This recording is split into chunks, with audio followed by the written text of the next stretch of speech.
In the frozen wastes of the north where ice and fire clashed beneath a thunderous sky, a battle to determine the fate of all mankind was about to unfold.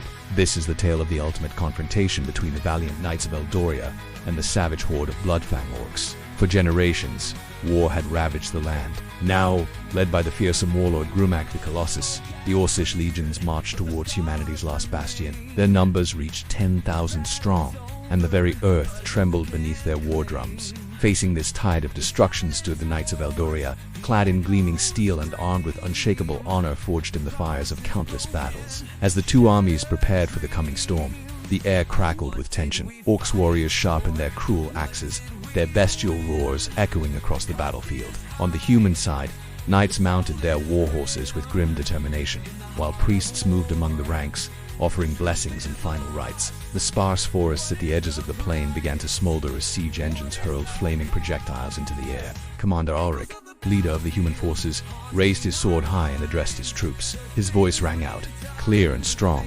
"Today, we ride not for glory, but for every soul that calls this land. Hold the line." A hush fell over the battlefield, the calm before the storm. Then, with a deafening roar that seemed to shake the very heavens, the two armies surged towards each other. Steel met flesh, thunder clashed with fury, and the greatest battle of the age began in earnest. The charge of the knights was a sight to behold. Armored figures atop mighty steeds thundered down icy slopes, lances lowered and banners streaming behind them. The orcs raised their crude spears and bellowed war cries that chilled the blood. As the distance closed, time seemed to slow. Then, with earth-shattering force, the two lines collided. The impact sent a massive shockwave of violence rippling across the battlefield. Swords clashed against axes, flesh was rent, and bones shattered. Chaos engulfed the plain as the armies became a writhing mass of combat. Orcs' shamans unleashed balls of sickly green fire, setting trees ablaze and filling the air with choking smoke. Arrows blackened the sky, while the sickening crunch of maces meeting armor mingled with the screams of the dying. Yet even in this maelstrom of war, individual acts of heroism shone through. Warriors of legend met in personal combat, their duels becoming the stuff of future ballads and tales told around campfires. Sir Kellen, a master swordsman renowned for his dual-wielding style, found himself face-to-face with Goreo the Berserker. The orc was a mountain of muscle, wielding a massive spiked club that could crush a man's skull with a single blow. Their duel was a blur of motion, Kellen's blades flashing like quicksilver as he ducked and weaved around the orc's devastating swings.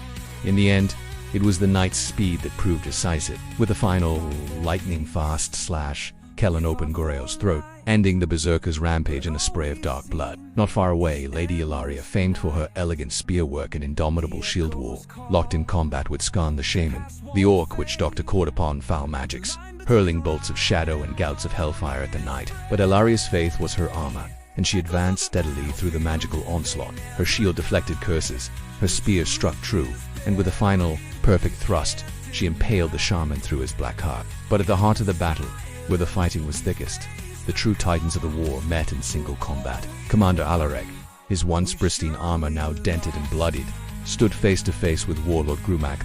The orc chieftain towered over the human, nearly 3 times his size, with muscles like corded steel and a massive blood-soaked axe clutched in his meaty fist. Their duel was the stuff of legend. Steel rang against steel as Alric's sword met Grumak's axe.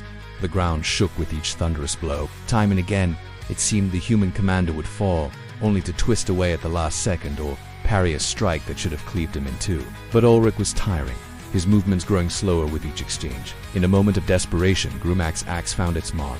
The blow sent Alric sprawling to the ground, his sword skittering away across blood-soaked snow. The orc warlord raised his weapon for the killing blow, a triumphant roar building in his throat.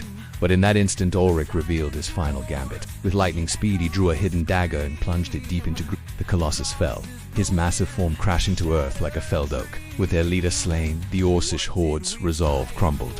What had once been an unstoppable tide of destruction became a broken wave, scattering before the renewed onslaught of the human forces. War horns sounded across the battlefield as knights raised their weapons in triumph. Orc banners, once flying proudly, were torn down and trampled underfoot. As the last pockets of resistance were crushed, the true costs of victory became clear. The plain was littered with the dead and dying, broken weapons and shattered shields half buried in the blood-stained snow. Fires still smoldered, sending plumes of acrid smoke into the darkening sky. Yet even in the face of such carnage, the human spirit remained unbroken. As the sun began to set, casting long shadows across the field of battle. The surviving knights gathered for one final act of defiance. Every Orcish banner, every symbol of the Horde's power, was collected and piled high in the center of the battlefield. In a solemn procession, the warriors of Eldoria approached the makeshift pyre. Each carried a tattered orc standard or a captured weapon, the spoils of their hard-won victory. At the head of the column walked Commander Alric, battered but unbowed.